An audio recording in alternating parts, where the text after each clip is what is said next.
Hey there, Synthrones. Today we're going to be touching on the Behringer K-2 modular synthesizer. Hi, I'm Pure Ambient Drone. This is my channel where I vlog about synthesizers.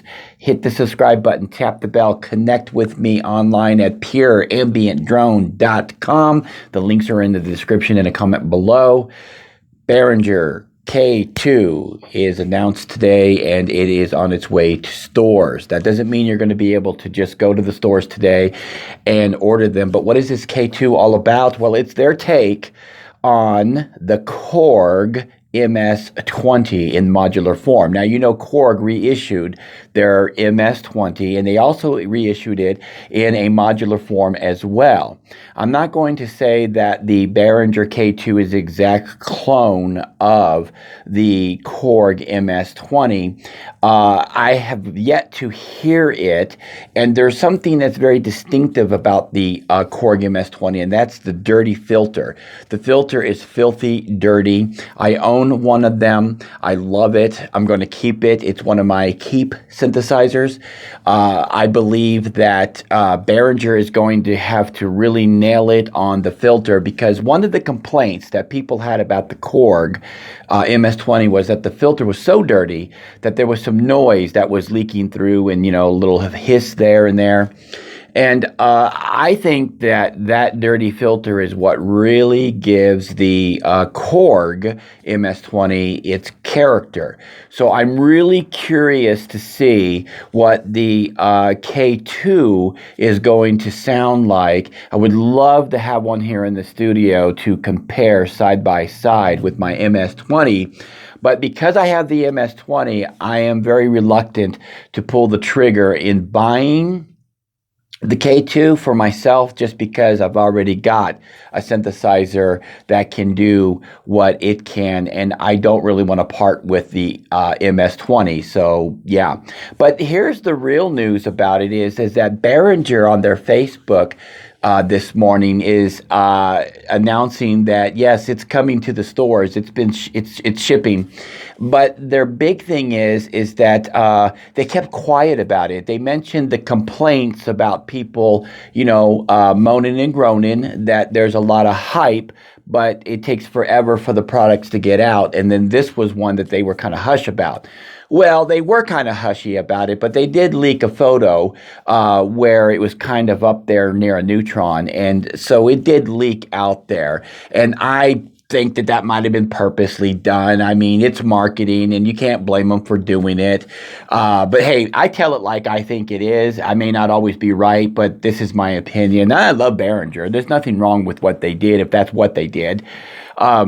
But they are listening to you. You see, they're listening to you about the complaints because they mentioned the complaints about talk. Now, if it would have been me, if I would have been in charge of the marketing, I don't think I would have kept the MS-20 a big secret.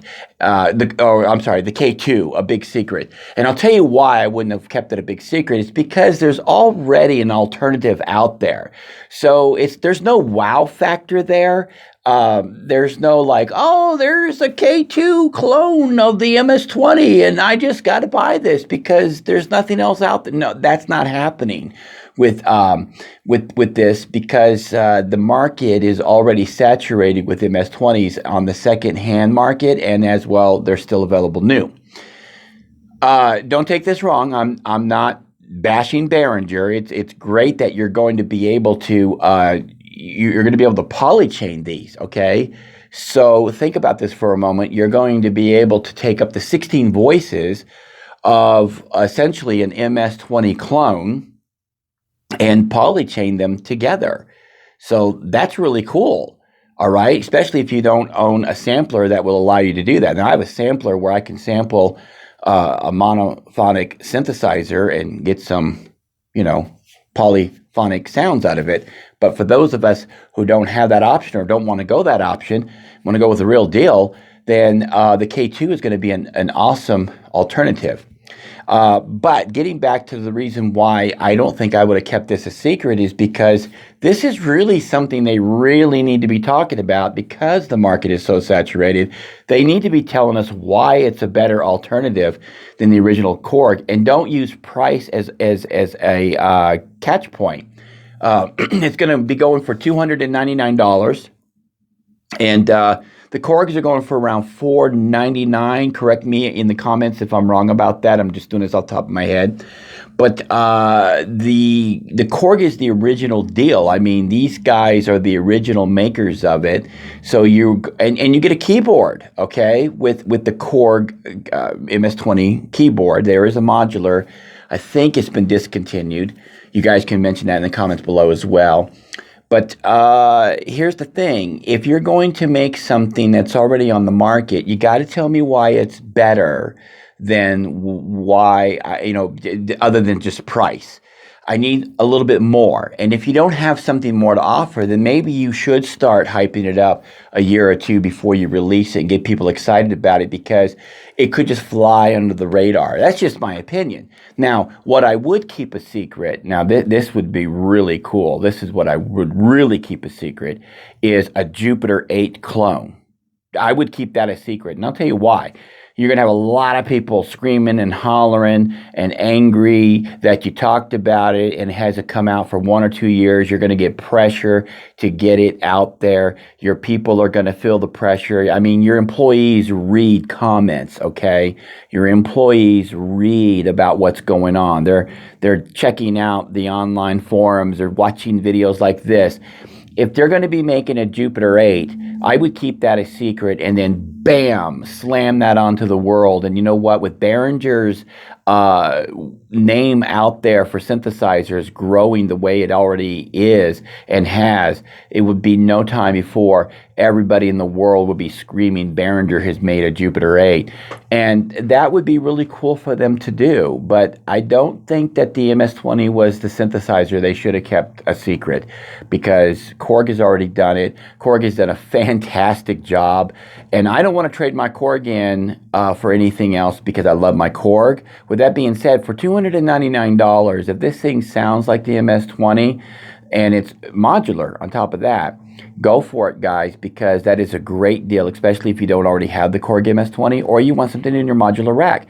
There's nothing wrong with getting that. $299 is almost a no-brainer.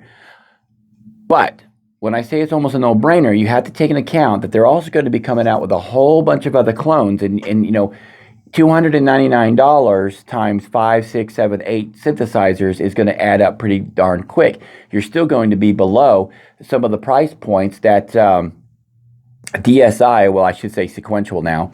Sequential is asking for their Prophet X, or even the Quantum. It's way below all of that. So you can actually buy yourself a whole studio with Behringer once all the synthesizers are available for the price of probably just one of these major super synthesizers at the price point.